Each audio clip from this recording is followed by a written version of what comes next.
Alright everyone, time for another unscripted video. Now first of all, I am still absolutely planning for my 2024 coasters video to come out before the end of the year. That video is still in production and I expect to release it around the 28th or 29th. But before I did, I wanted to do something a little bit different.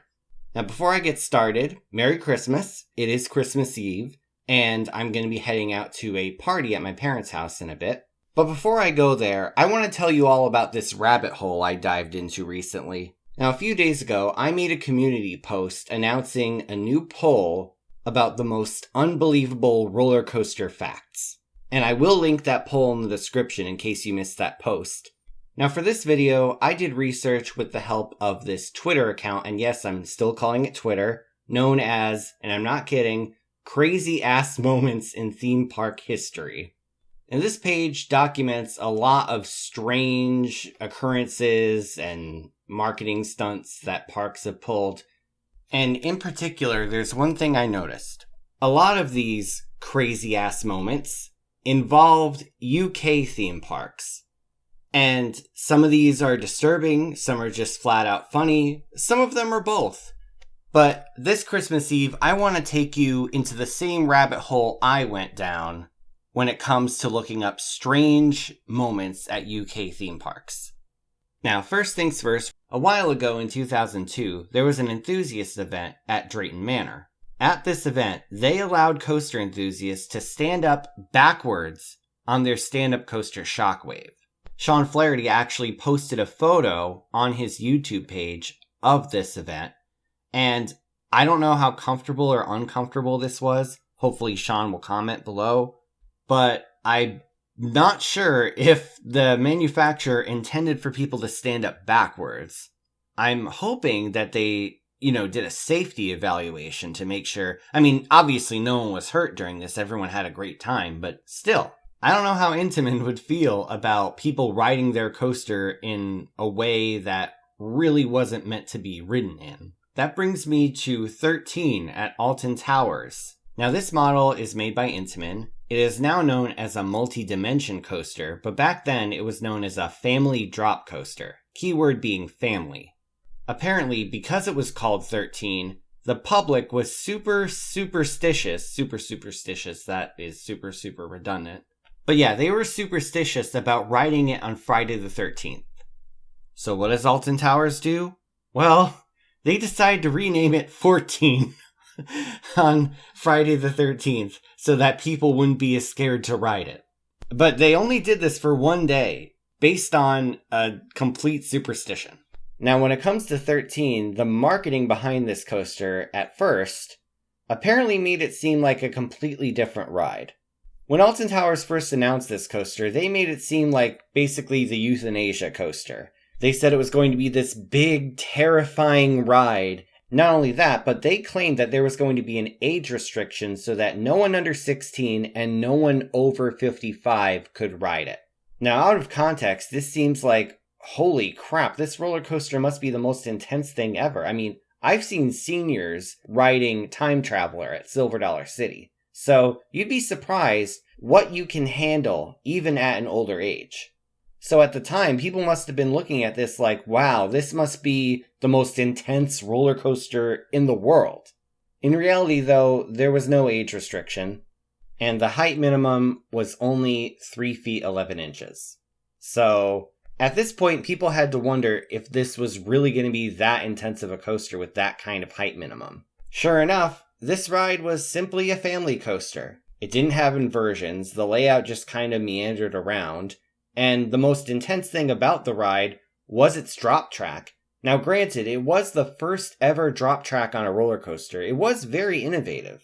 But the problem is they sold it as something that it completely was not. So naturally, a lot of enthusiasts were royally pissed off when this coaster finally opened.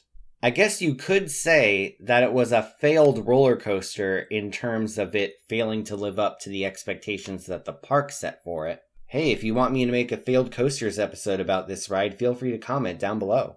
Since we're already talking about promotions gone wrong, I feel like I should bring up one that I mentioned previously in my sponsored coasters video. Now, as you may remember from that video, back in 2011, Alton Towers decided to put a Fanta sponsorship on Oblivion. They literally just plastered Fanta ads everywhere, in the station, outside. And it was hilarious just how many Fanta ads they put on this ride. And the story behind this ride was that it was supposed to be this dark, edgy, industrial coaster, but here you have ads saying, "Oh, drink Fanta, it's so bubbly and fun and la la la la la." Park fans were legitimately furious about this, by the way. So much so that, as I brought up in my video, there was an entire Facebook page called Enthusiasts Against Oblivion's Fanta Sponsorship. And by the way, the owner of that Facebook page actually commented on my video, and he actually confirmed that he got a few people to say Fanta sucks on the drop. And that's honestly a hilarious thought, seeing a bunch of people on a dive coaster as the thing is dropping, screaming, "Fanta sucks!" on the way down. Of course, then the owner of Merlin Entertainment got involved, and he agreed with everyone that the sponsorship was tacky, and they ended up taking it out. But to think that a soda sponsorship could piss off this many people, wow, I hope they don't look at what Six Flags is doing. Now let's go back to 2007 at Alton Towers once again. That year they decided to do something special for their Scarefest event, their Halloween event specifically. Now this didn't take place in the theme park, this took place at the hotel. Now for this Scarefest event, scare actors would actually enter guests' rooms and scare the hell out of them. Granted, guests had to sign up for this and they could opt out by putting a sign on the door, but that's insane. I mean, that would be like the meanest prank ever, to trick your friend into thinking, somebody broke into my hotel room. And actually, there's a video of someone going into the bathroom and finding a scare actor in the shower. I don't know whether to think this is odd or to think this is awesome. A lot of mixed feelings about this, but you know what? People signed up for it. It's all good. Of course, you'd have to wonder, what if there was a scenario where the scare actor went into the wrong room? I mean, I don't know if that was possible, but, I mean, this just seems like a lawsuit waiting to happen.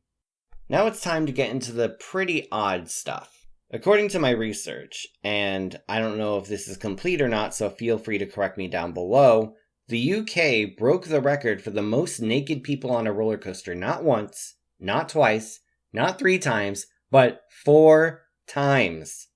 First, they broke the record on Nemesis at Alton Towers. Then, they broke the record on Nemesis Inferno at Thorpe Park.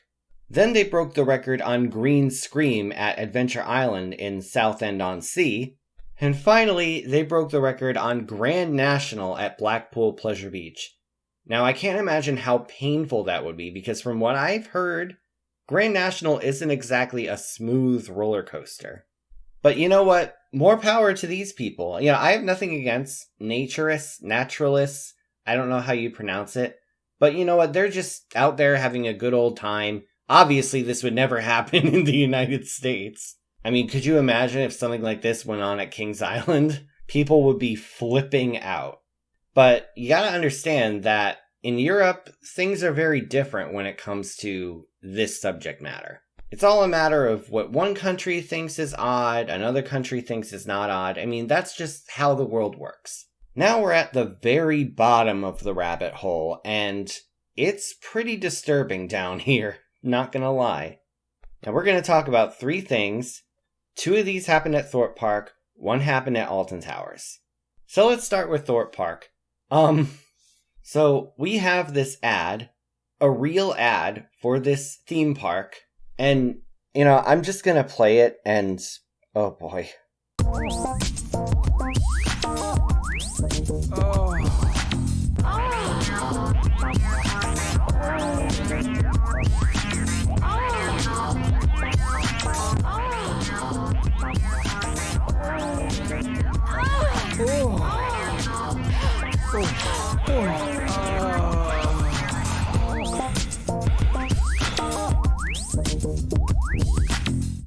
I mean, really? This is, honestly, I am not making this up. This was a real ad for Thorpe Park. This isn't even like the very bottom of the rabbit hole. Like we're at the bottom of the rabbit hole, but we're about to go even further. Now this is another piece of Thorpe Park marketing. They opened Saw the Ride, which of course is themed to the Saw movie franchise. And you really gotta respect Thorpe Park for actually catering to the horror movie fans.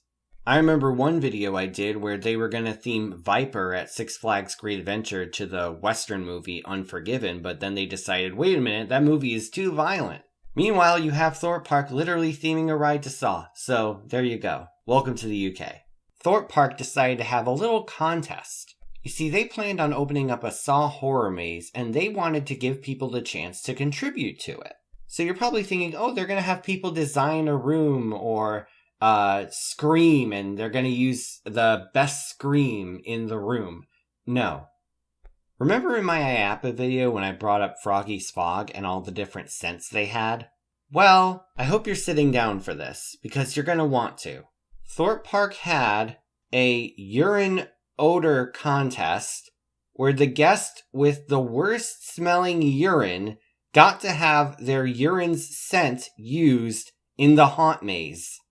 And not only that, they held this contest at the park. They had little urinals set up around the park so guests could use them in the open so that the park could collect people's urine samples.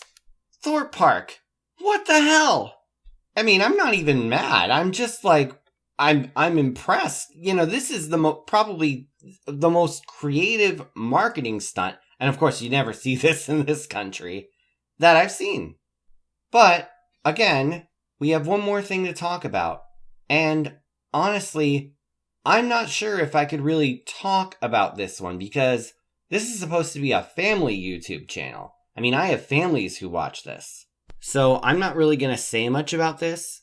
I'm just going to lead off with saying that this was a promotional event for Oblivion. And no, it wasn't the Fanta sponsorship. This was, well, this. Yeah, they were orange flavored. And, there's not really much I can say about this because I need rent money. I can't afford to have this video demonetized. But this was a real marketing, this was a real promotional thing that Alton Towers did. I'm not making this up. I wish I was, but I wasn't. I'm not. I can't even talk. I'm not making this up. I mean, just look at this. Look at this image. Why? All of this said, I don't know what's going on in the UK, but honestly, I'm impressed. I mean, marketing here in America is so safe, so, corporate, so ride our roller coaster. It's thrilling and exhilarating, exciting. It'll pump you full of adrenaline, blah, blah, blah. But you go to the UK and the way they market rides and attractions is honestly really creative, and you gotta give them credit for it. I mean, the UK, a lot of my viewers are from the UK. A big percentage of my viewers are from the UK, and they're some of the most hardcore, devoted theme park fans I've seen.